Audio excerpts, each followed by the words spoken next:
Now, this Parler's website is back online, and the new interim CEO, Mark Meckler, is with me now. So, Mark, what about that? If Donald Trump says no thank you to Twitter, would you have him on your site? Oh, absolutely. We would love to have the former president on our website and on Parler on the social media site. But to be honest with you, we'd love to have the current president. We'd love to see Joe Biden on the site as well. Right. We're open to all political points of view, and we welcome everybody. Now, I'm going to check right now. Yes, I'm on Parler. You can see I was able to get on, but I had difficulty earlier in the week getting on. Did you work all the glitches out of the system now? I think we've worked most of them out. We did a major update last night. It seemed to drive our error rate down to around 0. I think people forget how complex it is to get a stack like this, a technology stack, up and running from the ground up when you've been completely deplatformed. But I'm pretty comfortable that we're good to go at this point. It's amazing how that happened. What is your sense about that? I mean, my sense was that there was a conspiracy, a real, genuine conspiracy. The social media companies, the big ones, including Apple, by the way, which I still don't see your app on their app site. So it's odd, unless you have some news on that. But do you call what happened to Parler a conspiracy of the social media sites against you? Oh, absolutely. It was a conspiracy of the social media sites against us, and they intended to wipe us from the face of the earth. But we're back. We're strong. And look, I think the conspiracy goes beyond there. I think it goes into Congress and into the halls of power. And, you know, you've probably heard that the House Oversight Committee Chairwoman Maloney issued a letter asking for information from us. And so, look, this is a broad conspiracy to silence free speech. But I think it's also about shutting down a very viable and dangerous competitor for the Facebook and Twitter type of social media model. Have you reached out to Tim Cook at Apple to figure out why you are still off the app site? Unless I... No, you're correct. We're still not on the site, but there are discussions ongoing, and I expect those discussions are going positively. I expect we will be back on the App Store here pretty shortly. Interesting. I mean, Tim Cook, I would consider, I mean, from my own perspective, Tim Cook is a little more open-minded about all these things than say, Jack Dorsey at Twitter, no? Yeah, that's certainly my impression, and as I said, we've been having positive discussions there, so I expect we'll be back there. The same is not true for Google. I mean, we're not in discussions with Google. Google is a free speech denier.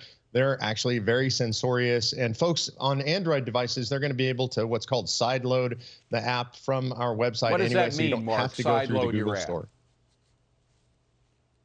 What does that mean to sideload your app? What it means is that you can actually download apps onto an Android device off of other websites other than the Google Store. And so it's not necessary to get your apps from the Google Store.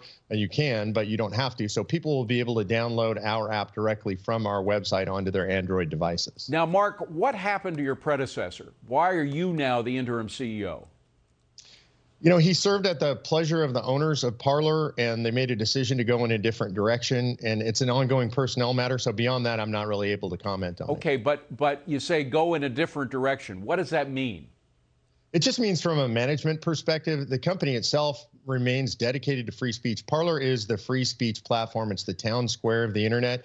If it's legal to say it, then you're going to be able to say it on Parler. That's always been Parler's philosophy, and it's going to continue to be the philosophy. But the business is growing up and it's expanding dramatically, and that required a different management team. Now, have you made any concessions to those people that were critical of the fact that your site was used by people right before the January 6th riot at the Capitol that suggested that people were using it to incite violence, et cetera? Have you made any concessions to that?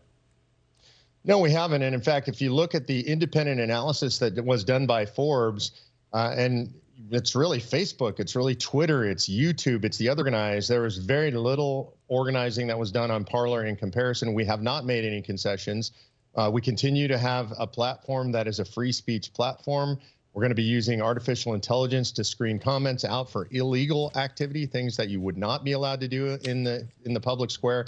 And we even go one step further for free speech. Once we screen those comments out, there's human intervention to make sure that that screening was correct. But it's really only illegal activity that's going to be screened out off of Parler. Now, two more questions. One about capital, very quickly, because we only have about 45 seconds. Do you have outside capital coming in? Right now, we have a management structure in place and majority owners that are able to fund the business. But ultimately, I'm sure that the business will be seeking capital so that we can expand according to our business plans. And with 20 seconds, servers, that was the way that you guys really got shut down before, is that the servers just shut down. Have you found a way around that? Yeah, we have. That was AWS that shut us down. And so we've gone with independent partners. We're really comfortable that they'll stand with us in the firestorm. These are people who believe in free speech just like we do. And we've built redundancy into our stack so that we no longer have a single point of failure. That was the big danger previously. That's what took us down.